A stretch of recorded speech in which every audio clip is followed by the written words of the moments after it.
Hi, I'm going to talk about yoga and injuries. My name is Hilma Volk, and yoga is a good thing. It helps with strength and flexibility and posture and balance and helps reduce stress.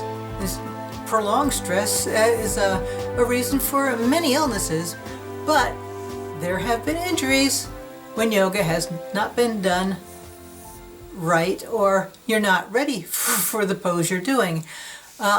When I was a massage therapist, I used to work out of chiropractors' offices sometimes. And one of the injuries they sometimes saw was from people doing advanced inverted poses like headstands or even the plow.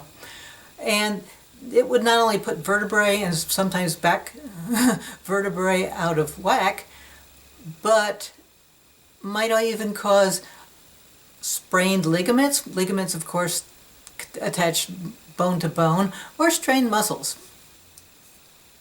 I'm not going to talk much about that. And another thing I'm not going to talk much about is pregnancy. If you're pregnant, especially past the first trimester, you want to look up things that are safe and things that are not safe. Some of the things that are not safe are inverted poses, because you could turn Junior upside down. And anything that decreases the volume in the abdomen area, such as twisting poses or laying on your tummy. There's several tummy poses. And also extreme back bends. You don't want to do those either, but those you can look up. There's articles and videos for pregnancy yoga on the internet, so I'm not going to talk much about that. The other thing I'll talk about is competitive yoga. Now, what in the world is competitive yoga? Come on. Well, it's not like in this corner we've got Joe and in this corner we've got Bob. No, it's a mind thing, because a person wants to be the best they can sometimes, especially if they're a type A person and they're looking at other people in the class doing the pose better than they are, or the instructor is doing a pose a lot better than they are. Of course, they've been doing it longer. And some people are a lot more flexible than others. I'll get into that in a moment. But the idea is that they're pushing themselves to do something they're not ready for. And so they force a stretch, and what happens? They tear muscle fibers or they pull an entire muscle. So beware of the competitive mindset where you're trying to do something because if they can do it, I can do it. Well, maybe no, you can't. And I'm going to tell you something about me that I've never told anybody, and how I was injured about 3 or 4 weeks ago in a gentle yoga class. Well, I was born in 1950, and when I was 3 years old, I was told that I became very ill and developed a really high fever. And for some reason, I'm not sure why, because nobody who was there is alive anymore to ask. They thought I was developing polio. Well, one night I'm in bed and I screamed very loud. And my mother came rushing and my fever had broken. And after that I was perfectly fine. And I don't remember much about being 3 years old, but I do remember that scream. And the reason I was screaming was because I was being chased by a monster. And the interesting thing about that nightmare was it was in black and white.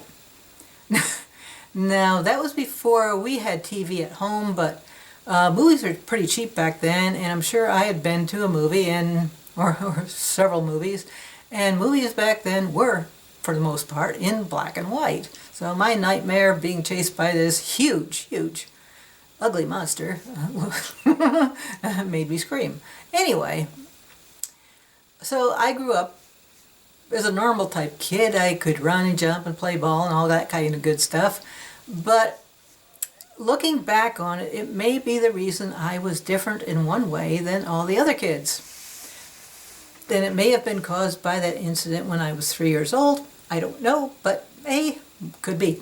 Anyway, the main difference between me and the other kids was if we're sitting on the floor, let's say 5, 6 years old, even older, during story hour or something, for some reason we're sitting on the floor in school. And everybody else is sitting cross-legged.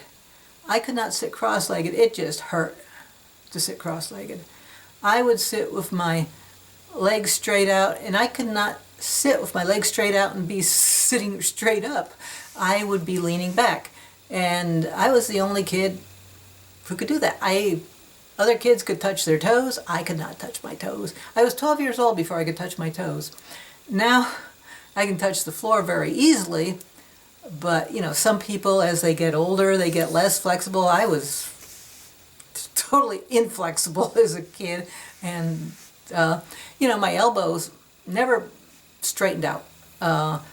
Most straightened out most of the way. Nobody's going to look at you and go, ha ha ha, look, your elbows don't go 100% straight out. But other kids would have their elbows hyperextend, which means their elbows are bending backwards a little bit. And I thought, wow, they're weird. It was actually me. But anyway, it never affected me in any other way, except I suck at yoga.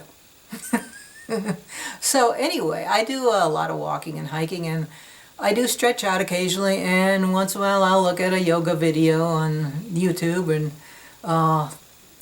attend a class once in a while. And I suck at yoga.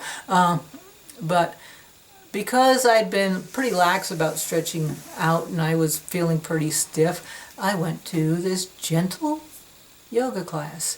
And I was not in a competitive yoga mood. I was just trying to get through the class. And, it's only been fairly recently in my life that a downward dog was not agony for me.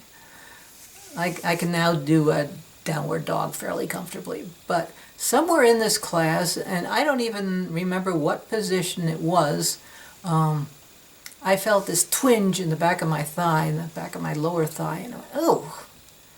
And further on in the class, and one of the poses, by the way, that I hate is the child's pose. Child's pose is supposed to be really relaxing. This is what you relax in between positions. Agony for me. But anyway, so I don't do child's pose very well either. But we were just sitting cross-legged towards the end of the session, and I can sit cross-legged now, of course, but nothing fancy, no lotus pose or anything like that. And she just said, well, uncross your legs and cross them the other way. Well, when I did that, whatever twinge I had earlier in that session snapped. And I probably didn't make as loud a noise as I would have if I had been alone, but I fell over from the sitting position. And boy, I was really sore the next day, and I realized I think I tore a muscle a little bit in the back of my thigh, just uncrossing my legs and crossing them the other way. Told you I suck at yoga. So anyway, no matter what you're doing, don't ever force a stretch. And I wasn't. I really wasn't. I really honestly wasn't. But if you try and force a stretch, you can rip something, and you're just going to set yourself backwards. This is Hilma Volk, and by the way, I am the creator of Carpal Tunnel Master, carpaltunnelmaster.com, which is a self-help program for carpal tunnel syndrome and false carpal tunnel syndrome. So if you're having any problems like that, check out the description below. Thank you.